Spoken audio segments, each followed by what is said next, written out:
I was going to roast another chicken today, maybe two, but wifey came up and said no.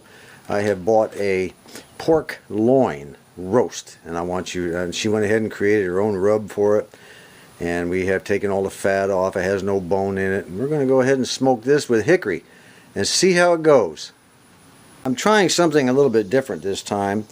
Instead of soaking the wood chips in water for 30 minutes, I've been reading up on that. Some people say, you don't have to. You don't have to. If you want to generate a whole lot more smoke, go ahead and just put them in there dry. So we're going to give that a try. Also, I loosened up the latch on the door right here a little bit, so I get a lot more airflow in from the bottom of the door. Let me get this thing latched, for crying out loud. Anyway, I made it a little bit looser because you can't adjust that latch. So hopefully we'll get a lot more airflow through it, which will enable the wood to even smoke more. So we'll see. It's just, I'm still experimenting with it. Right now, while we're smoking this pork loin, wifey's got me doing one of her little honeydews in the bathroom. It's going to take all day, of course. She never fails. Anyway, I'm out here checking on the temperature, and it is doing real good. It's running at 250 degrees, which is what you're supposed to be doing for this kind of meat. I think we'll probably be smoking this thing for about 4 or 5 hours. Anyway, I don't know if you can see it or not. See all the smoke coming out of there? That's what I've been looking for. A lot more smoke. So the air is getting in. And what I did was fill the chip container all the way to the top. I put as much in as I could. And probably in a couple hours I may have to open it up and add more. But now we're getting a lot more smoke. The air is getting in from the bottom, going through, helping out a whole lot. I hope that'll do the trick. Boy, it sure smells good. This is her little honeydew. As you can see, the water has been coming down off the edge of the tub, getting on this part of the wall, and it's just rotted it all out. As much as I protected it, the water still got in. So that's primarily because I just left, the last time I put a protective thing on there, I left the plasterboard on there, which was kind of a dumb mistake, but at the time I didn't want to spend all the money. Anyway, this time we've got some what they call, I guess it's called cement backer board, and I'm going to go ahead and cut a piece and put that down there, and that'll really help a lot. But first I got to clean it all up. It's a mess. Boy, she's really smoking now. That's what I want. It may be a little bit too much. I don't know. I've got to adjust it a little bit more maybe. Maybe I'll just leave it like it is. Look, I'll tell you, that's what I call a smoker. Anyway, there is a possibility when you fill up the pan all the way with wood, and it's been smoking for a while and it's gotten real hot, you open the door to check your meat and the pan catches fire. The wood, gets that oxygen and just catches fire. Don't worry about it. Just close the door and latch it and the fire will go out. Okay? Don't try to mess with it. Oh, it's on fire. Let it burn. Just shut the door. As always, no job can go nice and smooth. The nails all came out good, the wood's nice and solid, but there's always something. That's this corner metal right here. It wraps around the corners of, plasterboard. When they put the plasterboard on, it's their corner protectors. And of course, this here is all rusted to pieces, as you can see, and I need to get it out. So, of course, it's wrapped over here. I don't want to take all this wall loose here just to get that out. And it's still strong enough where I just can't tear it with a pair of pliers or something. So what do you do? What do you do? Well, let's look at this logically. It has to come off, number one. It's thin, number two. It needs to be cut off somehow, maybe with a pair of tin snips or something. Maybe that would do it because it's just thin metal. So what do? Well, forget the tin snips. I have something better that'll cut through that. It's called a moto tool with a cutting wheel. And I'm just going to take that baby, I'm going to run it right all the way down to the bottom, and I'll bet it just whips it right out of there. Let's see what happens here. Well, there it is. Cut right through it. The whole job took less than 30 seconds to go from top to bottom. Piece of cake. And the rest should be really easy now. But you have to get rid of this kind of crap. Don't keep it around if you're doing a repair. I decided to go ahead and carry this backer board from the tub edge all the way out to where it meets the paneling I have right here. So this lip of plastic board. It's about, oh, I guess about, what, a half an inch or so. That's going to have to go. I'm going to cut that all the way down. I'm also going to use the moto tool for it with my little blade. A larger blade. It'll cut right through there like it's nothing. Then I got to clean everything up and see what I got. In the last Mish-Mash video, I mentioned how if you don't clean your water container on your Keurig coffee maker about every third time, probably every second time would be better, but three times is fine after you've been filled and used, 3 times, that germs will build up, bad germs. So in addition to that, every once in a while, there's also a buildup of minerals and all kinds of crap through the machine tubing and everything that leads from the water container to where it actually goes into your cup. They have a thing out, I don't know if anybody knows about it, it's called Keurig descaling solution, specifically designed for these machines. And some people say, well, just run vinegar through it. Well, vinegar does okay, but I'd rather use something specifically designed for the machine. You do it every so often, and not like you have to do it every week or anything. Descaling solution, you use the entire bottle, and then when you're all done, you run hot water all through it, and then go ahead and wash out the water container in the dishwasher, which is ours is being washed right now. Just follow the directions. It's on the label underneath the front label here, if I can get it off. Yeah, the directions are underneath the front label right here. Okay. As soon as I put on some of those records with that really nice music, the old pooches, they just go out like a light. There's old Rusty, he's just sound asleep. And there's Rocky, Boo Boo. And down under the computer is old Mac. He can't hear the music, but he just needed a nap. Well, the smoke level has gone down a little bit, so what I'm going to go ahead and, it's been about 2 hours. I'm going to go ahead and open it up and replenish the chips. Well, so far she's looking real good, and as I suspected, the chips are burned out. So I'll go ahead and empty it, put new ones in there, and get her rocking and rolling again for the next 2 hours. And wifey just got back from Walmart, and while she was down there, I had her go over in the kitchen utensil department and pick us up a probe. We've been needing a meat probe ever since we got this thing, and I was using that round one with the the spike that you stick down in the meat. I wanted this one. It's magnetic, gives you a digital display. It tells you what the temperature is here on the probe, and this is the target temperature, and when it gets to the target temperature it alarms. And we're looking for 170 degrees on the inside of this pork roast. The probe has been sanitized, and I'm getting ready to stick it in the meat. You put it in the thickest part of the meat, and then you just run this cord out through the door. The back of this thing is magnetic. I can just stick it probably on the top or the side of the smoker. So let's get that done. Well, there's the temperature of our meat on the inside, and when it gets there it'll beep away.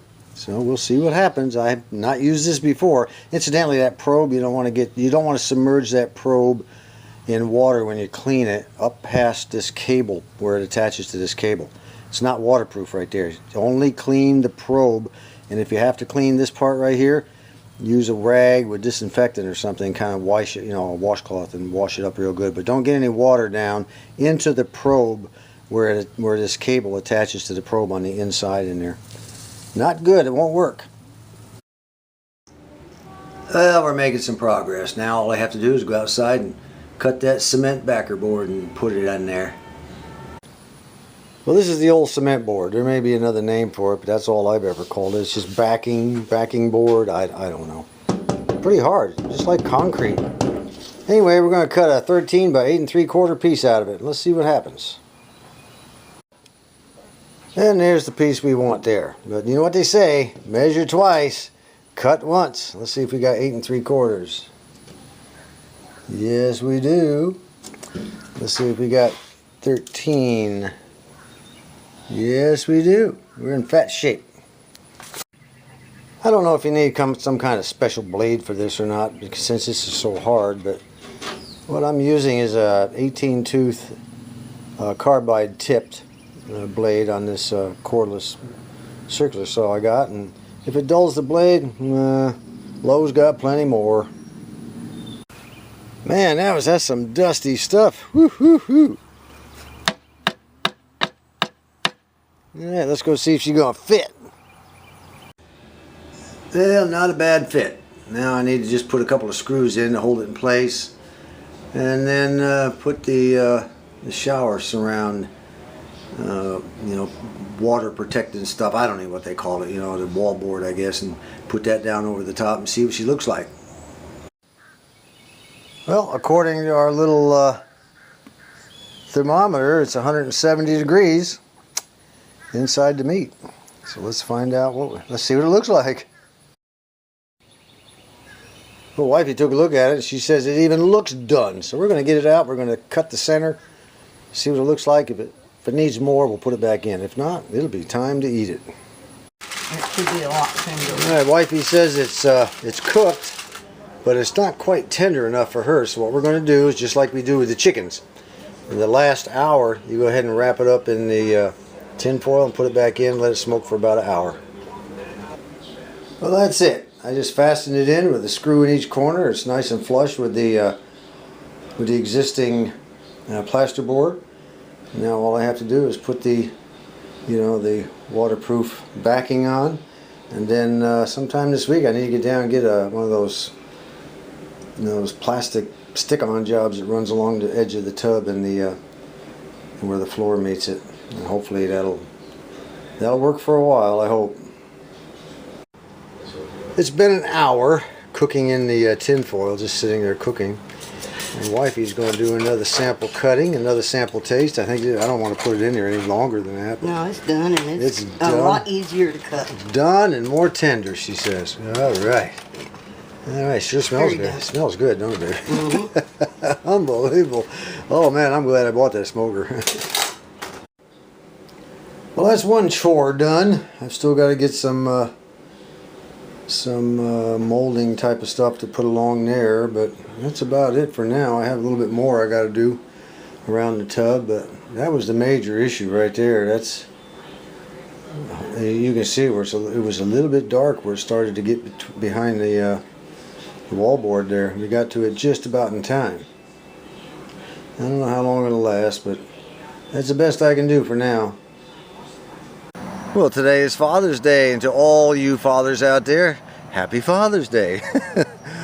My daughter has decided that she wanted to get me something for Father's Day. I always tell them it's not necessary, but she always does. And I said, well, I'll tell you what we'll do. There's something I need, or something I want to try. And it's going to run about 25 bucks, but I will split the cost with you. You know, you will get a chance to get something at half price, and I will get it something at half price. We'll just split the cost. She said, well, that sounds great, you know, so it'll be about $12.50 a piece.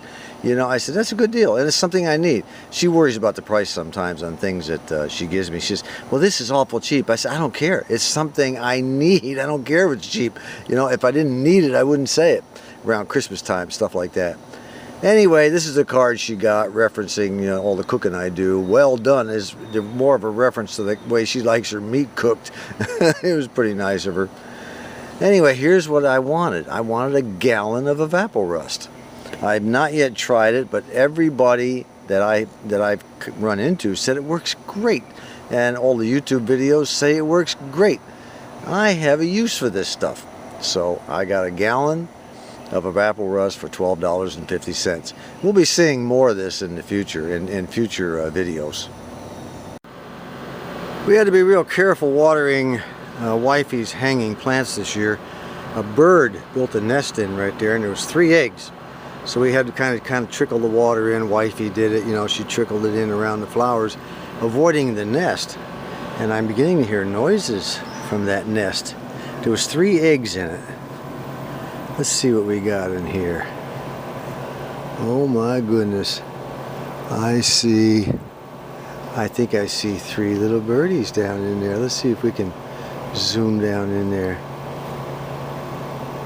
There we go. Look at that. A couple of little babies down in there. I only see 2. Look at that. You got your mouth open, wanting your worm. Here's a little update on our onion patch in the old garden. For some reason, the onions are splitting and they're growing two out of one. It probably has something to do with the high content of nitrogen in the soil. Here's what I'm talking about. Check this out. I've got two onions growing out of the same plant. Wasn't there the other day. And then over here we have the same thing. Two onions. One here, growing out of the same plant. And they're kind of sick looking anyway. So, and then I have another one right here. If I can find my hand here. Let me see, where's my hand? There we are. We have two of them growing out right here too. I imagine before it's over we'll have more like that. I'll have to do a little digging around on the internet to find out what that's all about, but I'll bet you it's nitrogen. And another update on that broken tomato. Look how high it's gotten. It has really come back to life. Maybe I should break more of them, huh? And this, we planted a couple of bell pepper plants and they're not doing well either, so next year we'll do an adjustment to all of the dirt contents in these boxes. We're going to add a lot more dirt, kind of make it maybe, if I can, a 50-50 mixture. And that'll help a whole lot, I think. Although the tomato plants, my God, the tomato plants, they're just going wild. They like that nitrogen, I guess. And here's our largest eggplant so far. It's doing real good. We've got 4 of them on these plants. So that was a big surprise. For those of you who keep up with my videos, a couple of videos ago, which was Mish-Mash number 112, I talked about a stereo that I had found, a realistic ST A46 in the back of one of my grandson's pickup trucks, just sitting there in the rain. I couldn't believe it. Anyway, I salvaged it. I took it out of there and said, sorry, this is mine. It's not going to sit here and go bad. The problem, eventually, I got the stereo to work. It just needed a good cleaning, but the cabinet was in pretty bad shape. And I've decided maybe I should try to do a little work on that thing. And this is what the sides look like, of course, look really bad. And this entire thing was peeled up on both sides. It just had a terrible look about it. Anyway, I wasn't sure I could fix it. All of the original veneer was, needed to be removed, and a whole bunch of gluing would need to be done. And there again, I just said, hey, this is a challenge. I wonder if I can put this thing back in shape and maybe do something with it. But I have here a 13-inch wide piece of black walnut iron-on veneer, and this is what we're going to put on that stereo cabinet. I'll have to be very, very careful on how I cut it. It cuts with a pair of scissors. Then all I have to do is stick it on there and iron it down. It already has a pre-glued surface on the rear. This ought to be interesting. I just hope I can do it. Before ironing on any veneer, or even attempting to put it on that radio cabinet, I decided to just cut a little piece of it off and put it on the back of a piece of masonite that I have and try ironing it on with the iron. I wanted to make sure it's going to work before I start, trying to iron it all on and find out it only half works, and I didn't want that. Anyway, I just cut a little piece, hit it with the iron, and holy mackerel, that is on there like a rock. Look at that. And here's a quick look-see at the new and improved cabinet for this stereo. All of the veneer that was on it, which was paper thin, here's a piece right here, has been stripped off. It was about to fall off anyway. And it's so thin it just crumbles into little pieces. Look at that. That's what we had for veneer. It was terribly thin. I've seen thin veneer, but not that thin. Anyway, then I went ahead, and after I stripped it all off, we started patching. Patch. And wherever it was thin or a piece was missing, I'd just go ahead and cut it out with my knife. Just cut it all the way out with the X-Acto knife. I can get a little focus here. Come on, little focus. Anyway, you can see it right there. And here's another patch up in the corner. Just cut it out. I have some, some old thin veneer here, there. That was the right thickness. And then any place that needed a little bit of wood filler, I'd go ahead and put a little wood filler in it right there and around the patches. That really wasn't necessary. The wood filler I used was this stuff here. It's just Elmer's Carpenter's wood filler. Works real quick. Comes out of a tube. And you just push it in with your finger and you're done. And then right now I've got clamps holding the last couple of places that needed to be glued. That's all I used, you know, these old clamps here. I can go ahead and take these off right now. They work real good, quick and handy, and that's all been glued in. And I still have one piece right here. This is the last piece that I'll be working on. Let me sit in my chair so I can show you this.